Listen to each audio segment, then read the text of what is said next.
இந்த விசாரணையோட முதல் கட்டமா அந்த கர்நாடகா அந்த சின்னசாமி ஸ்டேடியம் ஏரியால பொறுப்பா இருக்கக்கூடிய காவல்துறை அதிகாரிகள் ஒரு 5 பேர், இன்ஸ்பெக்டர், சப் இன்ஸ்பெக்டர்ல இருந்து அதுக்கு பொறுப்பா இருக்கக்கூடிய கான்ஸ்டபிள் வரைக்கும் கிட்டத்தட்ட 5 போலீஸாரை சஸ்பெண்ட் பண்ண வச்சிருக்காங்க கர்நாடகா அரசு தரப்புல இருந்து.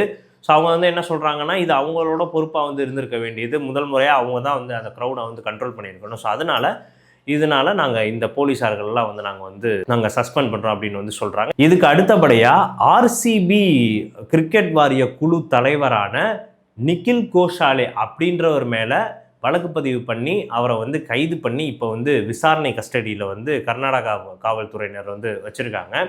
ஸோ இதுக்கு காரணம் வந்து என்ன வந்து சொல்லப்படுது அப்படின்னா, நீங்கள் தான் ஃபஸ்ட்டு வந்து அனௌன்ஸ் பண்ணியிருக்கணும். நீங்கள் தான் இந்த மாதிரி ஒரு பிளான் வந்து நாங்கள் வந்து பண்ணுறோம், இப்படியெல்லாம் ஒரு விஷயம் வந்து நடக்க போகுது, இவ்வளோ க்ரௌடு வந்து வருவாங்க இந்த ட்ராஃபி வந்து பார்க்குறதுக்கு, கிரிக்கெட் வீரர்களை பார்க்குறதுக்கு, இதெல்லாம் முறையான விதத்தில் நீங்கள் தான் அரசாங்கத்துக்கு வந்து தெரியப்படுத்தியிருக்கணும். இது நீங்கள் தவறின பட்சத்தில் தான் இந்த உயிரிழப்பெல்லாம் வந்து ஏற்பட்டிருக்கு அப்படின்ற ஒரு பட்சத்தில் ஆர்சிபியோட ஓனராக இருக்கக்கூடிய நிகில் கோஷாலே அப்படின்ற நபர் மேலேயும் கைது பண்ணப்பட்டு இப்போ வந்து விசாரணை வளையத்துக்குள்ளே விசாரணை வந்து போய்கிட்டு இருக்கு.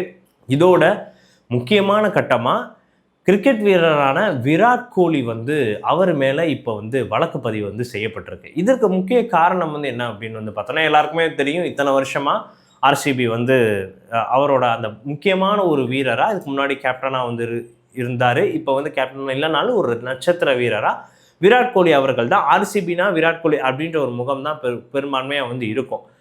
இந்த விராட் கோலியோட விஷயத்தில் யார் வந்து கேஸ் போட்டிருக்காங்க அப்படின்னு வந்து பார்த்தீங்கன்னா, கர்நாடகா பகுதி, அதை முக்கியமாக பெங்களூர் பகுதியை சேர்ந்த ஒரு சமூக ஆர்வலர், ஒரு சுனில் அப்படின்றவர் தான் இந்த வழக்கை வந்து போட்டிருக்காரு.